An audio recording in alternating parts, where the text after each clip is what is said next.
Chismis Trend! Welcome back to my YouTube channel. Marami ang nakapansin sa chemistry na hatid nila Daniel Padilla at Maris Racal matapos ang kanilang out-of-town show. Dahil dito ay makikita nga raw kung gaano kabagay ang dalawa. Makikita rin kasi kung gaano ka-komportable si Maris Racal kapag kasama nito ang aktor na si Daniel Padilla. Ang dalawa ay nagkasama sa isang teleserye na pinagbidahan nila. Kaya naman marami nga ang nakapansin at napamahal sa tambalan ng dalawa. Hiling nga nila ay magkaroon ng show at ng project sila Maris at Daniel. Narito naman ang kuha kung gaano ka-close ang dalawa. Gagawin nyo ngayong Sunday? Si Dij may dalang banda. Nandito yung Hilera Band, so sila yung surprise namin sa inyo. Masaya mag-perform pag may band.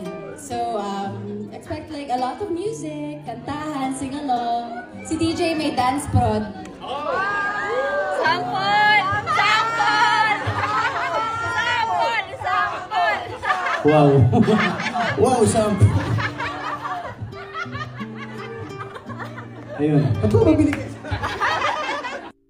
Ano yung medyo, konting idea lang po. Usap-usapan naman sa social media ang video na kuha kung saan makikitang masayang nagkukwentuhan at nagtatawanan si Maris at si Daniel. Sa isa nilang kasama ay makikita na kinalapit nito si Daniel Padilla upang balaan na may nagbi-video sa kanila.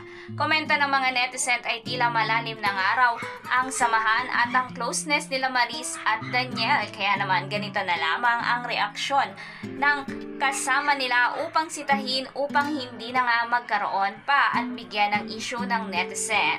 Kaya mga ka-Chismis Trend, ano ang opinion nyo? Bagay nga ba sila Maris Racal at Daniel Padilla? Isa rin ba kayo sa mga humihiling na magkaroon ng proyekto ang dalawa?